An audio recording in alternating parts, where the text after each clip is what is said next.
Houston, say again, please. Houston, we've had a problem. We've had a main B plus level.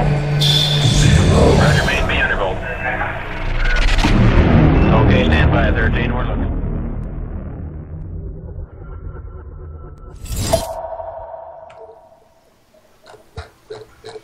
We are moving on with episode number 10, and this is Neville's turn to present an image now, and we have the image here now from Neville, and I'm gonna ask you to tell us why is this between one of your favorite images?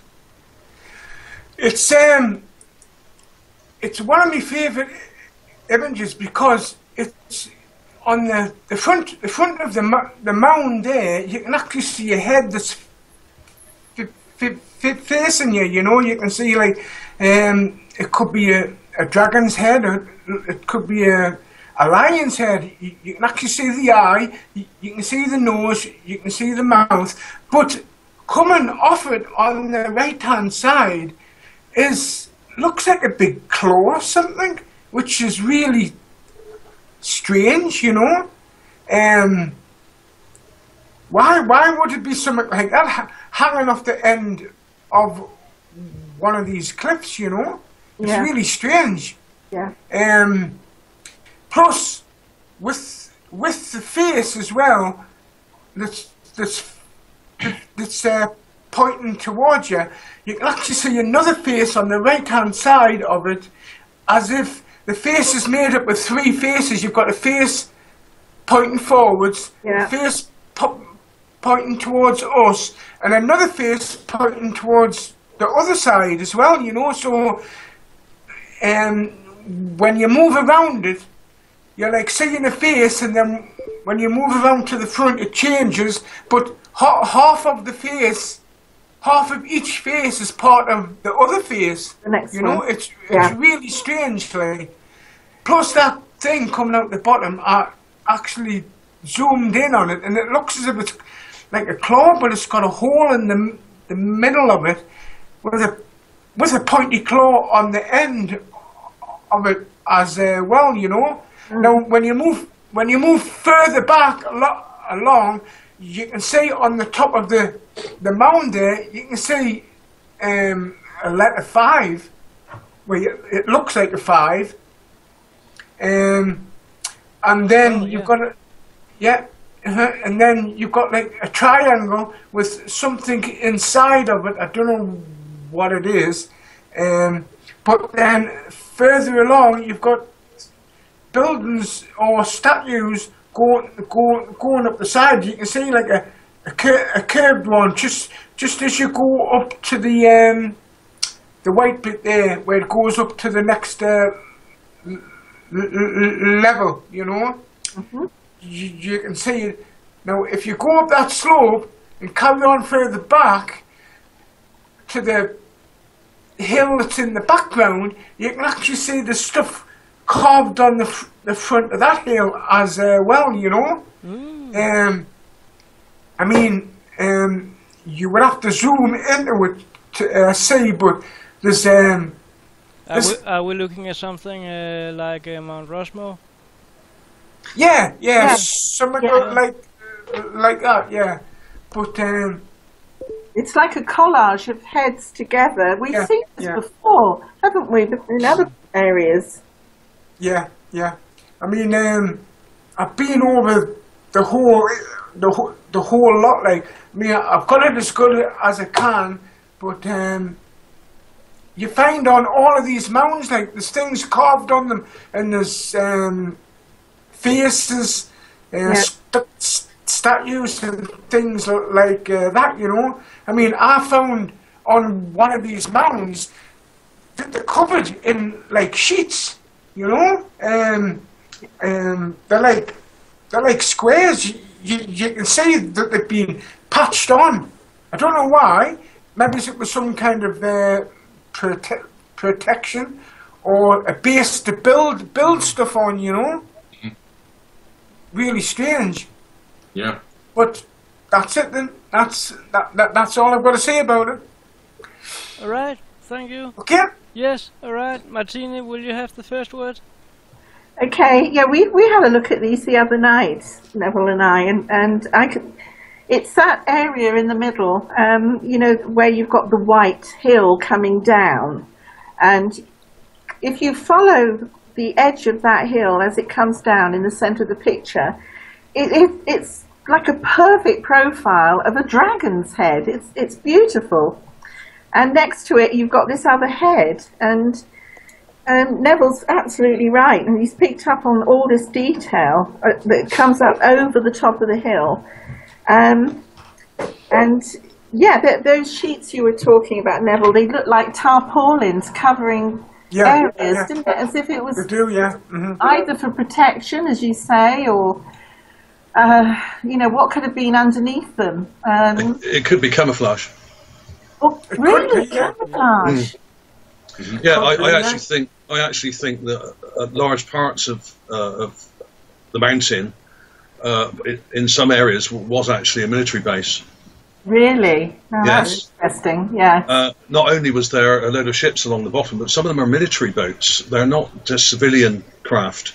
Right. And there does seem to be docksides and buildings along the side. And I think a long time ago, I did a huge bunch of videos on Mount Sharp, and you can actually see in some areas, you can see what looked like camouflage netting.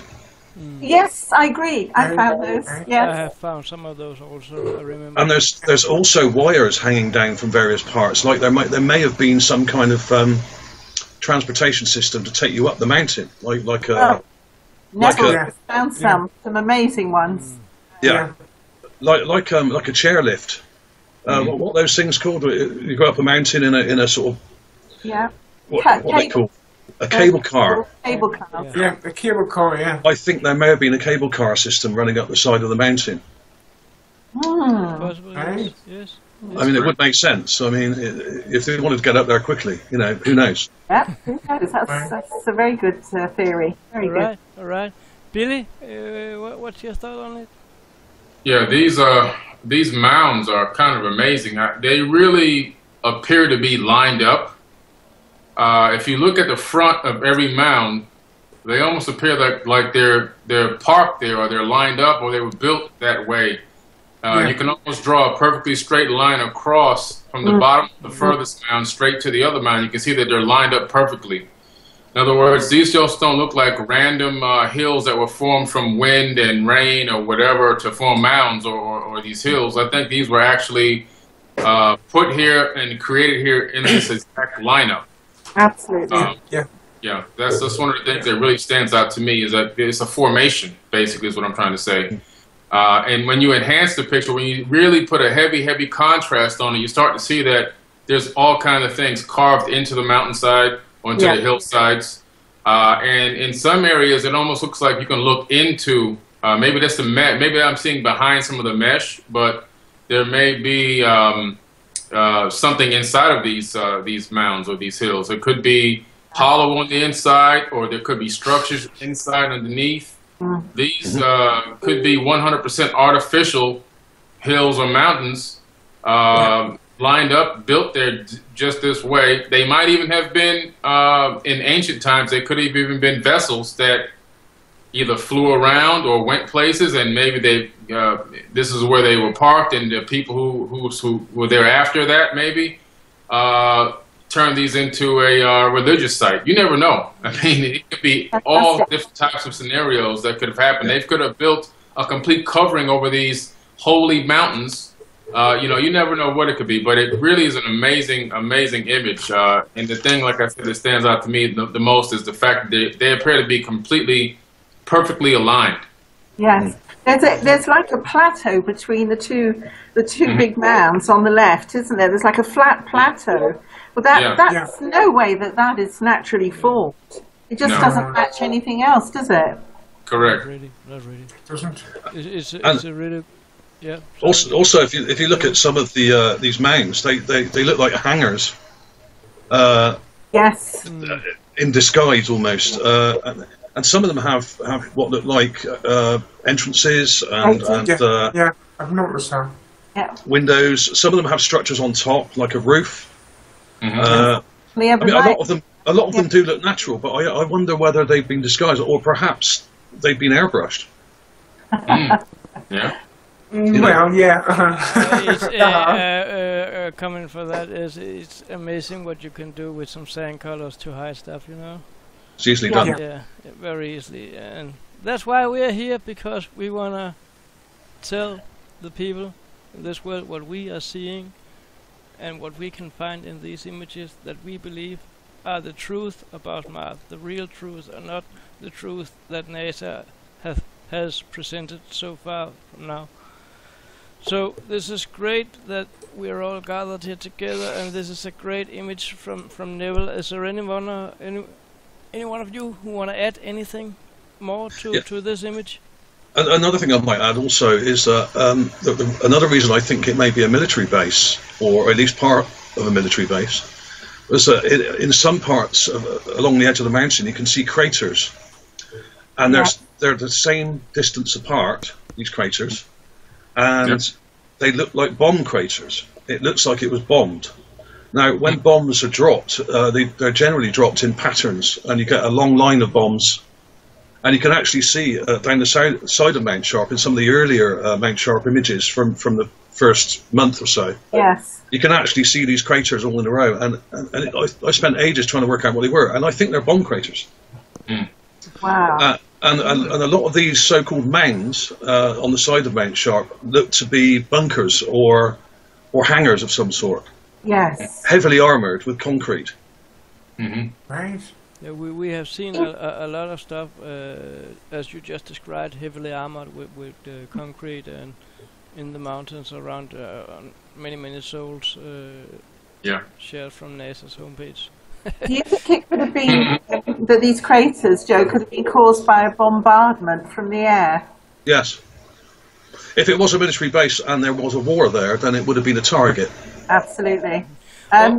You remind me, sorry Thomas, it reminds me of the Gusev crater, and that crater never ever looked like an actual crater to me. It looked like the way, when you study the edges of it, it looks to me like it was a bombardment from the air, and that all those strange anomalies that we saw back then in the Gusev crater looked like the result of an explosion. Yes, and when you get chain craters, which are equally sized, and equally distant from each other, that says to me that it's a bombardment that's caused that. And you see them on the moon, you see them all over the place. Yeah. Symmetrical chain craters are not natural. They are caused by bombardment. Point. Yes. Yeah. Deliberate bombardment, not accidental. Another thing also is the size of it, Neville. How big would we estimate this to be from the picture you uploaded here from left to right? Are we talking 500 meters? Are we talking a kilometer, 2 miles, or 5 miles? I don't know, maybe I would say a quarter of a mile. Right. From head to back, about a quarter of a mile. Okay. Quarter of a mile, right. That would mean that this would actually be huge constructions. Yeah. Yeah. It's good Very to big. have a size on it also. I would like to add one thing, and I have said it before. It's about technology and the way we know technology, and if we went back in time to 1850, just an example, and said, let's build the world's biggest bridge, and then we would point at some of those bridges that exist in our timeline and say we want to build. Now I'm from Denmark, so I can say the bridge and tunnel between Sweden and Denmark, 22 kilometers long, something like that.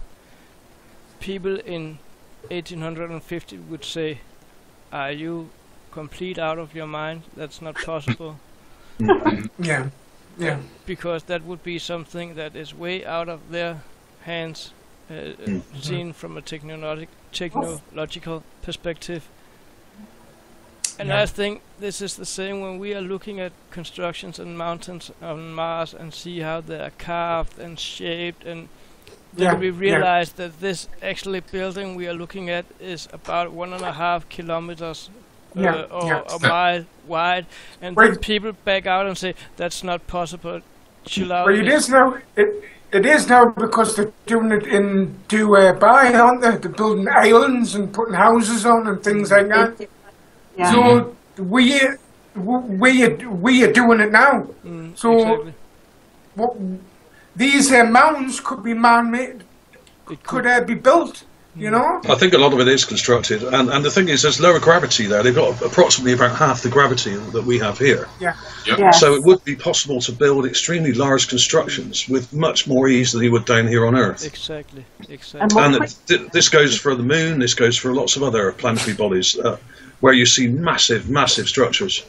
And I recently found a tower on the Moon, which is at least 5 miles high, a white tower. And people are saying there can't possibly be anything that big, but why not? Why not? Because there's hardly any gravity there, you know. And again, if we went back to 1850, they would not understand how we could build something that big as we do today. So I think that's exactly the same. We are looking at another planet, and we don't understand how do they do that in that size. So normal people would just say that's not possible.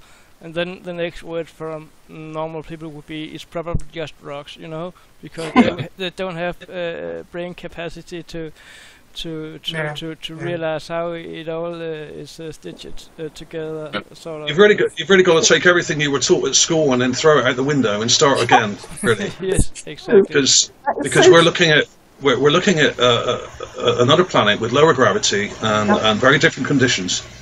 And the people there could have been very advanced, but what you also get in the Gale crater is a real mixture of modern technology and very ancient artifacts. So it looks like at least Mount Sharp, at the bottom of Mount Sharp, was some kind of naval base. But in Gale crater itself, you have burial mounds everywhere, and you have these mounds with building foundations there, and you have lots of burial artifacts like carved heads and statues and that kind of thing. I've found some, yes. Yes, they're all over the place, and they're usually buried up to here. Absolutely. Lots of heads everywhere, Joe. Or they're lying on their side. Yeah, they've been broken off. You know. I'm gonna stop you all here now because that's a topic for another time.